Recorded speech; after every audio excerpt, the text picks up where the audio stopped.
John Byner plays the game, boy. I'm right there. Pleasure to talk to you. You've always been one of my favorite impressionists. I have to tell you that right off the bat. I enjoy your work. Thank you. It's fun. I was just mentioning to you, I went to school with a guy who, I guess, imitated you, imitating Yankee Doodle. Uh-huh.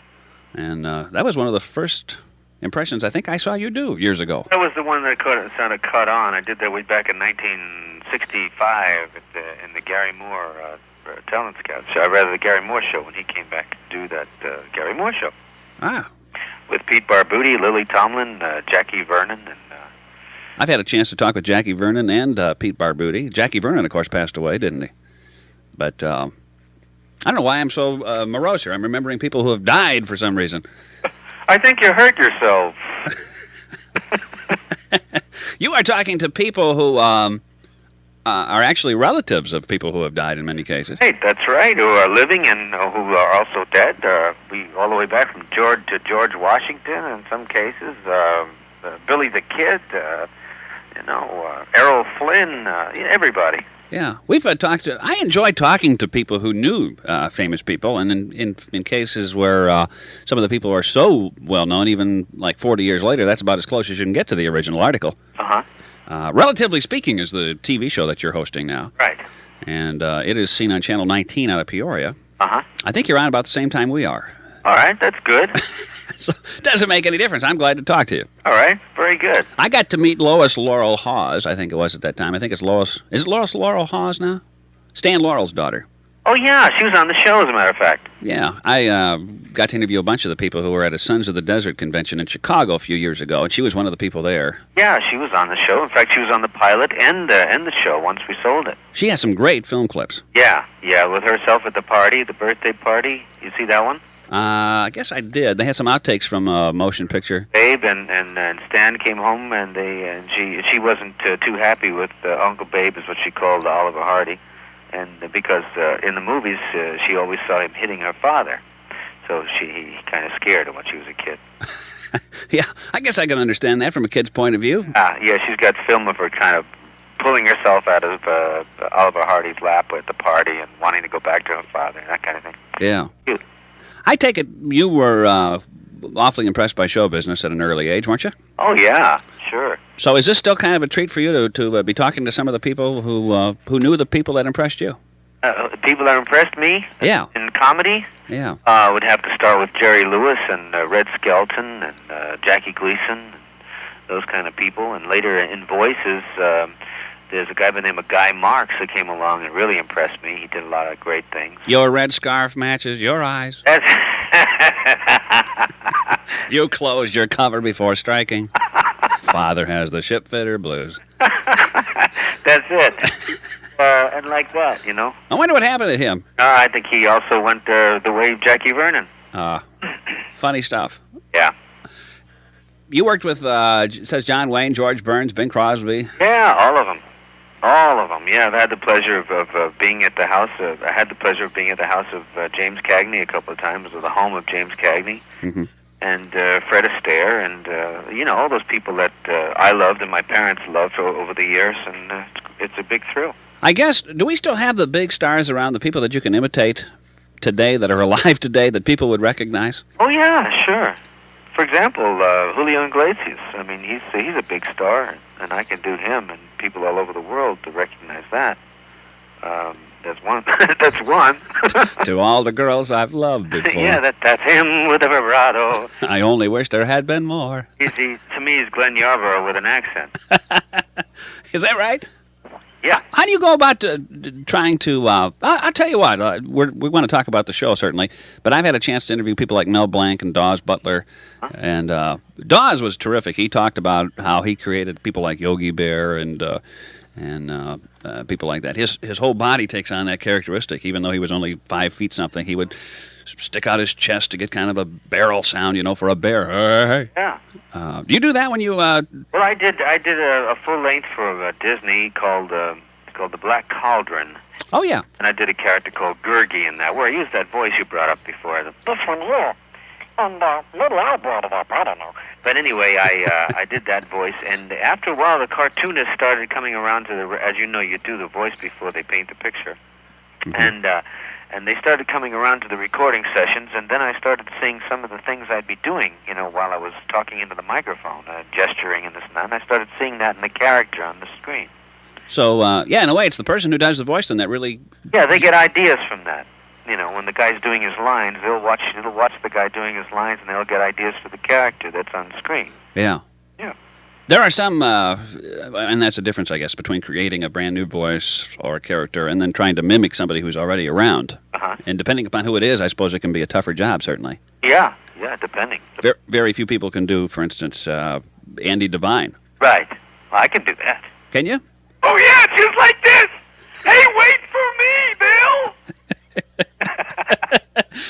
That's the first time I've ever heard anybody attempt it. That's the first time I think I did. Supposedly, the story goes that Andy Devine, as a kid, was running with a stick in his mouth and damaged his vocal cords. Well, I don't know about that. But, it could be true. I heard that one. Maybe he didn't, but... Kids to run with sticks. I think that's more like it. Do you tell me about this show now, relatively speaking, because it's new and evidently it's a lot of fun. You're actually talking... I'm actually talking to real live blood relatives of people go anywhere, as I said, from some people that are on television and the movies today and in sports today, back to Billy the Kid and Wyatt Earp and George Washington, people like Abraham Lincoln, and Do you document this, or is it possible that they could pull a Geraldo Rivera on you? The way things are these days, everybody checking on everybody. Sure, they've got to come up with proof. Yeah. Proof. I once interviewed a guy who probably is long since gone at this point, but who claimed he was the last sole surviving member of the Butch Cassidy and the Sundance Kid gang. Uh-huh. And he was quite old at the time, but he seemed to know an awful lot about him. Well, that could very well be true. Yeah. He could be the guy that went for the saddles or something, Yeah. If anybody wants to talk to John Byner, we have him on the air live this morning, 829-2345 or 1-800-322-9377. Your show went on, I think, October 2nd, didn't it? Well, October 3rd around the country, yeah. Oh, that'd have been a Monday, yeah. About a month before it was let out and to be seen by everybody. Yeah. You were a regular on Soap. Uh-huh. Detective Donahue. You're right. Good time doing that. There's a great bunch of people. Great cast, great director, and Jay Sandrich. Had a terrific time. Wild stuff. Plus, you've been seen... I'm trying to remember the name of the sponsor now. You sit at the table and you're inviting all these guests over. Oh, let's see. Do you remember the episode? No, the commercial that you did. Oh, yeah. Stovetop stuffing. That's it. Yeah, I was still back talking to you about soap. I didn't realize you had changed the subject. Sorry, my mind just fell off that track and got on another one here. That's it, stovetop stuffing. And I see Johnny Winters we did ours at the same time. I see his is back on the air again. I just might be also. Yeah, you're doing impressions. I think Marx Brothers and John Wayne, the Marx Brothers, and a few other people. Yeah. 829-2345 is our number, or 1-800-322-9377. John Byner is on the line, and you can be too. We'll be right back. Actually, when I first came, I worked for Mr. Meese, who ran Meese Furniture. Fred Loeb, owner of F. Loeb Furniture in downtown Bloomington, has been in the furniture business a long time. He offers a quality product, but he knows it's not enough just to offer what the customer wants if you don't advertise. And Fred Loeb uses WJBC advertising extensively. Advertising is a very necessary part of any business, and we have found you need to use the media that gives you the most for your money, and then with that media, work with a program that does the most for you. And this is what we have found with WJBC. To put the WJBC sales team to work for you, call Assistant Sales Manager Maggie Pratt at 829-1221. She'll get your message to the WJBC listeners, and they'll take it from there. And we have people tell us, we always hear your ad on the radio. I don't know. Maybe we're the only two people in the world who remember Guy Marks, but I thought he was very funny. Yeah, he was great. Well, hey, we're saying he could very well be riding along in this car listening. I really don't know if he's with us or not, but he was a very, very funny guy. One thing I remember in particular was his conversation with Gary Cooper, Humphrey Bogart, and Robert Mitchum with an Indian trying to get information.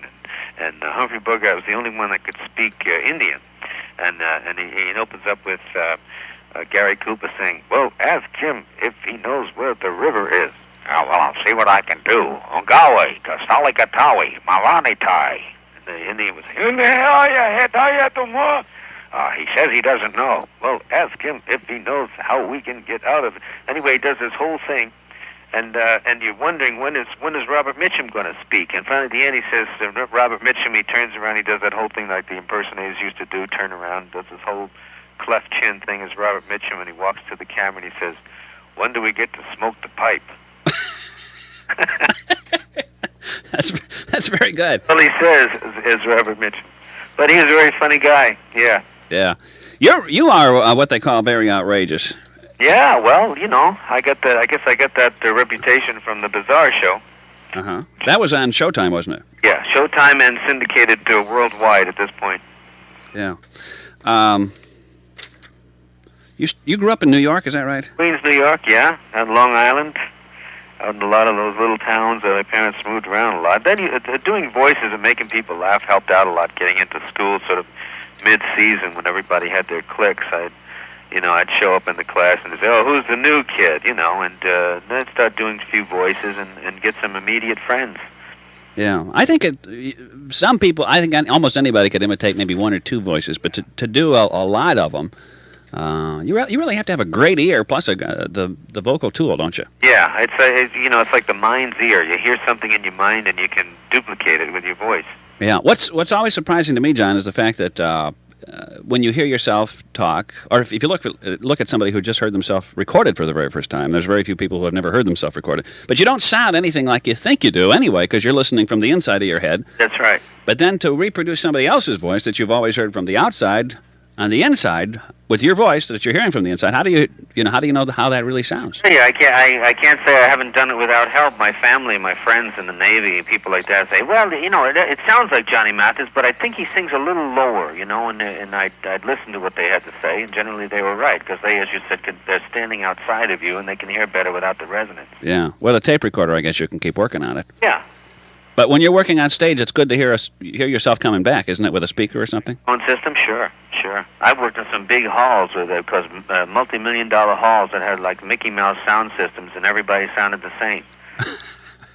That's what's so remarkable when you're doing these things like Mitchum or whoever on the phone, to hear, because the phone line cuts off a lot of the resonance. Yeah. But it still comes through. That's terrific. I hate to have a person work here, but could you sample us with a few more of your impressions? Well, or could we get a sample from you? Let's see. I've got a whole bunch of them in my head. I don't know exactly which one to throw out at you. We just want you to use your best material so you can't use it anywhere else again. Oh, okay, mister. Does this sound like the Dukes? Sure does. Well, then that's the way it is, mister, and I'm happy to hear about it. Exactly. No, I was talking about Glenn Yarbrough and the combination of Glenn. A lot of people like segue together, like Glenn Yarbrough and Julio Iglesias. And when I heard Julio, because I'd done Glenn for a lot of years. Remember him? Glenn Yarbrough? Sure. Well, Glenn thought, well, he's got this vibrato, sort of thing. And the other guy's the same thing. He's the same thing with an accent. For all the girls I've loved before, it's the same number. Yeah, okay. Very great. Right, well, I don't know. I could go on all day. Yeah. Let me take a phone call or two. You're on the air with John Byner. Good morning. Yeah, how you doing? How about Philip Morris? The guy used to have that ad. Johnny called that Philip Morris ad. Oh. You do that? Do you do that? Or have you heard John do that? Well, he's asking me to do it, or does he do it? I want to hear you to do it. Well, that's just like the little people voice. Oh, Philip Morris. Sounds good. That goes back to the days of the dancing cigarette cartons and the matches, I guess. Back when. He sounds too young to know that. Yeah. No, I'm not. Okay. Thanks for calling. You bet. I'm sure he remembers you from being on the Ed Sullivan Show years ago. Could be. Yeah. Be. Good morning. You're on the air. Hello. Good morning, Ken. Good morning, John. I'd like to hear John do Johnny Mathis. Hey, let's see. What's your favorite Johnny Mathis song? Chances are. Chances are, was I had a silly pen the moment you come into you. Chances are you think that I'm in love with you. There you are. That's fantastic. Thank you. I'd love to have him around here when people call in requests. It saves going to the library. All day. Yeah. Thanks for calling. That's terrific. Yeah. What else you got there? Any more lit up? Any other singers that you do? Do you do any females? You do, don't you? Females? Yeah. Oh no, I used to kid around with what the hell's her name? Brewer. With who? Teresa Brewer. That was like the little guy that sings for. Oh yeah, put another nickel in. Yeah, there's like the little guy that calls for William Morris. The cigarettes. Yeah. Philip Morris. William Morris cigarettes. I used to call Teresa Brewer every day on her every year on her birthday. Oh yeah? Yeah, and she'd get the biggest kick. I haven't done that in a number of years because I think I forgot when her birthday was. Dum-dee-dum-dee-dum-dee-do. It's like that. It's like a little Porky Pig kind of thing. That's right. That's right. But that's about it. In the Nickelodeon. Are there any? Which is the easiest voice for you to do? Boy, the John Wayne sounds so great. I've been doing Elvis for a lot of years since I was about 17. He came on the scene when I just went in the Navy. I was doing him quite a bit. Yeah. And I do Frank Sinatra and Mel Torme and Julio and different things. Yeah, I happened to catch a little of the Tonight Show last night, and Jay Leno says that Elvis. Who'd ever think Elvis would become the Bigfoot of the '80s? He's spotted everywhere nowadays. That's kind of cute. It's 22 past 11 o'clock. So how does this show work? There's obviously an audience that watches, and they laugh, and they have a lot of fun. The relative comes out. I give the panel a little clue that we have lined up to help them get a little start, and then they proceed to try to guess who the relative is. They've got 8 no answers, 8 chances. So is this sort of like Down You Go or What's My Line or something? Yeah. Down Your Line, I think we call it. A working title.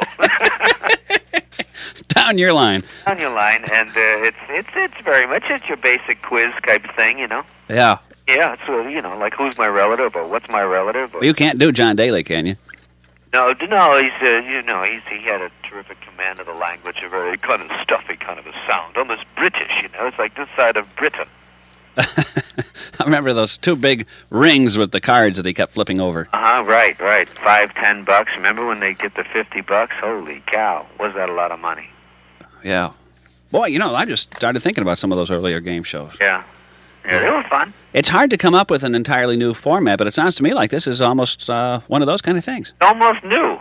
Yeah, it's fun, and people are telling little stories out of school, which is fun, and everybody likes to hear a little bit of that, and get to see Errol Flynn's daughter and Tyrone Power's beautiful daughter. And are you going to run out of guests, you think, or are there plenty? So far we got plenty. I tell you. So we have what is called the end round, where we like to have the celebrity and the relatives sitting there together. We've had some nice combinations. We've had Robert Cummings and his son. Oh yeah, Bob Cummings. Sure, I've loved that Bob, and you're gonna like this picture and his son. And we've had the Van Pattens and Zsa Zsa and her daughter and like that. And Timothy Leary and his son. So, those are the most difficult rounds to get because people are busy and all kinds of. But otherwise, we're not having a hard time finding relatives. They're calling in fact. Yeah, they had a great concept in Chicago. There it was a show. You know how when you try to line up anybody who is hot, everybody in the world wants to talk to them, right? Sure. The stars. So they had a show. I'm not sure it's on anymore, but it was called Once a Star. And they could have built it this way: Once a Star, where they're eager to talk to us. I see. Yeah. Because once you're out of the limelight, it's like you... Yeah, once a person gets onto this, say somebody who is out of the limelight, like I know a few people that are here in Hollywood that were big stars, and it's very difficult. They can't get arrested. Nobody knows who they are. That's a fact. Yeah. And that's emotionally kind of a bummer for them, isn't it? I would say so. And like I mentioned their names to some of my producers. Say, yeah, but who'd remember them? Oh God, I mean, Yeah. I've always thought that if the person is entertaining, it doesn't make any difference how old they are or when they were popular, because once you start hearing them, it just takes a couple of seconds, and you say, "My God, they're funny, they're good." Yeah, or they're good, or what have you. Yeah, you were just saying, the people who haven't been in the business will call a relative and say, "Hey, why don't you go on?" In fact, somebody who is hot called a relative to get on the show, and it was Dionne Warwick. Called her sister and said, "Hey, they've got this show about relatives. Why don't you get on this? See if you can win something?" And she did. Yeah. Well, it sounds nice. Works. John Byner, very funny guy who keeps the show very lively, I would guess. Yeah, well, I'm going to have to catch it. You are on at 9 o'clock in the morning, our time. Yeah, well, that's not bad. So, I'm working at that time, but I'll try to set the VCR up or something and catch it. And On at 3:30 in the morning in Manhattan. Is it really? Yeah, in case you catch a late flight and you want to see something. Yeah, they're going to put us on at different times just to see how the audience reacts to it before they get serious. Yeah. Yeah. Well, you can be right opposite that program that sells you all kinds of jewelry and stuff. Yeah. I've often wondered about those shows. If they were on at any other time of the day when you were fully awake, would you ever order the stuff? I don't know. I really don't. And it's like the Lonely Hearts Club to me. You get these calls from people that say, "Yeah, I just love the spade you sold us, and it works great in the garden." And Yes. I would like to get one for all my relatives for Christmas. yeah. It's terrific. All of a sudden, the truck pulls up one day, unloads all this stuff, and you realize, hey, geez, I was ordering stuff I didn't know I was getting. Yeah. Well, good luck with the show. Do you say good luck, or do you say break a lens, or? Well, hey, break a relative. Hey, there's a lot of people getting married just to try to do that. Yeah. Okay. Okay. I'll think about that the rest of the day, that's for sure. Words to live by. All right. John Byner, thank you for the laughs, and thank you for talking to us, and good luck with Relatively Speaking Okay, bye now. on TV.